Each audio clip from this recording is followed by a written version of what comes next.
establece controles. Les voy a poner los controles más importantes. El primer control es el control del gasto. El Estado, y es una regla fundamental de tradición constitucional originaria, no puede gastar más de lo presupuestado. Ese es el principio de la legalidad del gasto público. Ese mecanismo se utiliza a través de la ley de presupuesto y los créditos adicionales.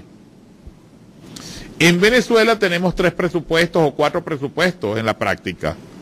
Por una parte tenemos el presupuesto de la anual formal, que representa un marginal gasto del Estado, porque el grueso del gasto público se ejecuta a través de programas no controlados a través de ley, e inclusive no controlados a través de ningún mecanismo. Lo que implica que si el Estado y específicamente el Poder Ejecutivo no es controlado, se da gasto público sin ningún tipo de limitación. Ese es un primer tema gravísimo.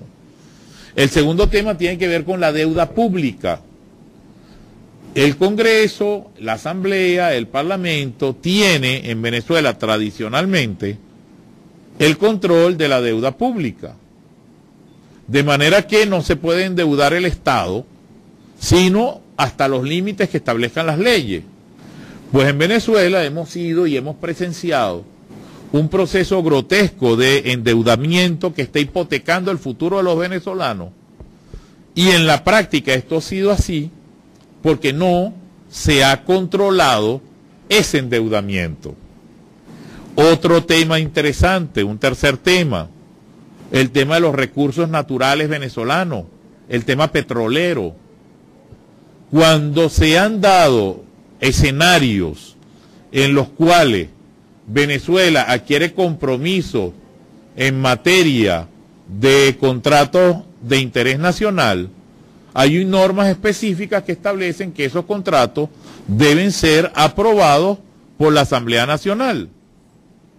Pues buena parte de esos contratos que fueron suscritos hace 5, 6, 7 años, hoy están en litigio, porque el Estado venezolano dijo, usted ha incumplido, usted no tiene responsabilidad, no nos conviene trabajar con ustedes, y se ha dado un fenómeno tenebroso que pone en riesgo el patrimonio nacional, que ha sido una serie de arbitrajes que se llevan ante otros países, en escenarios de otros países, no en el escenario de la jurisdicción venezolana. ¿Y por qué se ha dado esa situación? Porque se han suscrito convenios en los cuales prácticamente se ha renunciado a la jurisdicción venezolana. Cuando ustedes sacan la cuenta de deuda pública, convenios que son objeto de litigio hoy, compromisos incumplidos de la nación, Venezuela tiene en riesgo aproximadamente 60.000 millones de dólares. Es decir, que entre las demandas, entre los incumplimientos y entre los reclamos que se han formulado y la deuda asumida, son varios los presupuestos nacionales que no cubren el mínimo para responder esos compromisos.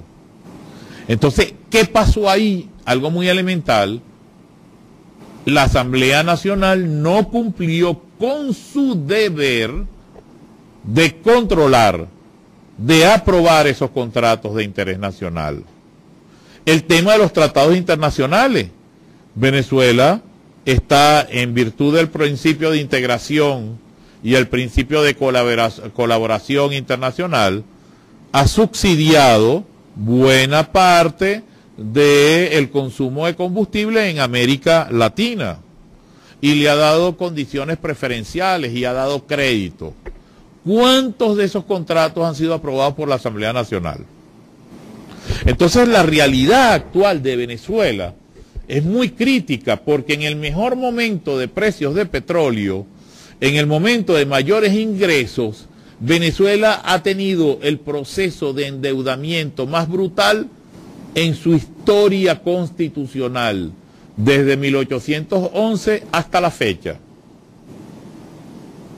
O sea, eso mueve a reflexión. ¿Quién debía controlar el gasto público? ¿Quién tenía que verificar que los ingresos nacionales fueran utilizados directamente a través de mecanismos presupuestarios que permitieran un control? ¿Quién tenía que aprobar los tratados? ¿Quién tenía que aprobar los contratos de interés nacional? El Parlamento. ¿Hay problemas? Sí, hay problemas. ¿Cuál es el daño? Inconmensurable, inmenso. ¿Quién tiene la responsabilidad? El Parlamento. Porque el Parlamento está para controlar. El Ejecutivo está para gastar. Pero tiene que gastar con límites. Entonces, el escenario venezolano es dramático porque el Parlamento ha dejado de cumplir su función.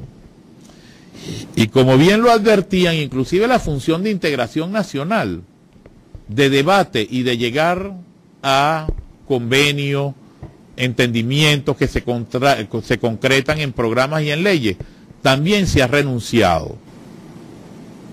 Esto es dramático. Tú puedes, y es lógico que sea así, tener un debate abierto y quizás hasta fuerte, con algunos elementos de violencia en la Asamblea Nacional. Pero si hay algo clave en una democracia, no es tanto que la mayoría se imponga, sino el respeto que se tenga de las minorías existentes. Esto hay que entenderlo, hay que manejarlo con mucho cuidado, inclusive es así en materia de derechos humanos. Una democracia no es que la mayoría hace lo que le da la gana. La democracia implica que hay una legitimidad de origen, es decir, que hay un consenso de parte de la población que le da un respaldo a sus autoridades, pero al mismo tiempo que esas autoridades respetan a la minoría, respetan a los sectores, a todos los sectores del país. Lo que quiero dejarles sembrado, para no hacer larga esta intervención, es que ustedes hagan una reflexión de cómo no es casual que el escenario democrático se haya abierto con el Parlamento, que históricamente el Parlamento sea un escenario de diálogo, de discusión, de debate, de conflicto, que él, al mismo tiempo, cumple funciones importantísimas. Debo advertirles algo, en el mundo ya la función legislativa no está exclusivamente reservada, monopolizada por el cuerpo legislativo. También, en gran medida, lo que ha pasado en Venezuela se ve en otros países, que es que el Ejecutivo asume la función legislativa en muchas áreas. Pero hay áreas que no se sacrifican, por ejemplo, en la temática penal, eso de establecer delitos, es muy difícil que un parlamento permita que se sacrifique y se delegue esa función, porque es una temática delicadísima que tiene que ver con el resguardo de los derechos fundamentales. Otra temática, todo lo relacionado a la cuestión social, a la tributación, al gasto público.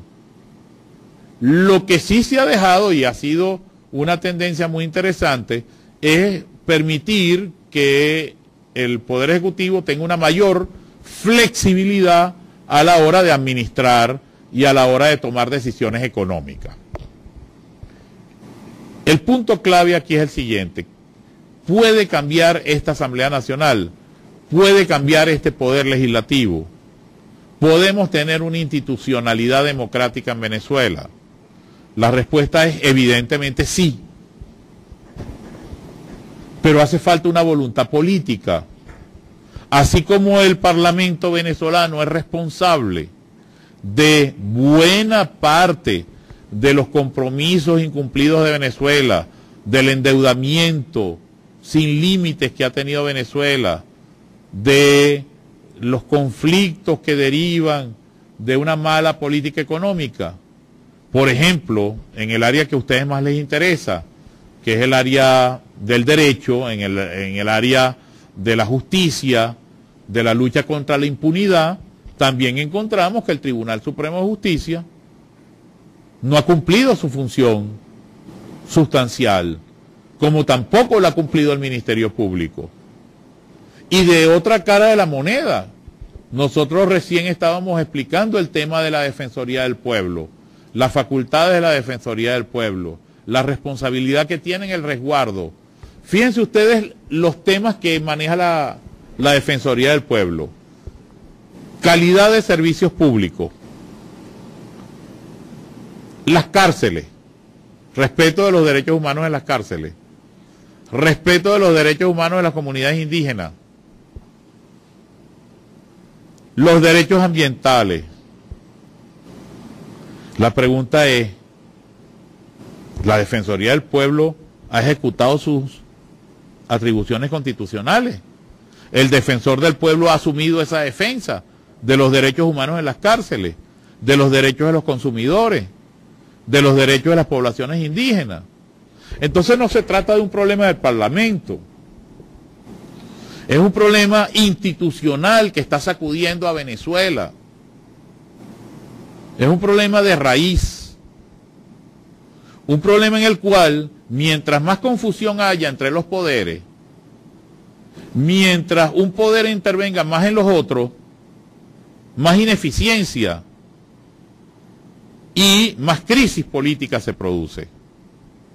Entonces, hasta que no tengamos un defensor del pueblo que cumpla con su deber, hasta que no tengamos un fiscal general de la República que cumpla con su deber, un contralor general de la República que lo haga también, y una Asamblea Nacional que asuma su responsabilidad histórica, así como el Tribunal Supremo de Justicia, nosotros no vamos a tener un país viable, porque la clave de un país es la institucionalidad, es que funcionen los órganos del Estado, es que no estén identificados con persona alguna, ni con partido alguno, porque las instituciones son permanentes, las personas no, las personas mueren. Si se muere la persona y se identifica la institución con la persona, entonces se perdió el sentido del Estado, desaparece el Estado. Por eso la institucionalidad es tan importante y por eso cuando hablamos del Parlamento tenemos que destacar que el Parlamento es el corazón de la democracia. Si falla el Parlamento en sus deberes, si no integra al país, si no cumple la función contralora, si no cumple la función legislativa, se va a infartar el país institucionalmente hablando.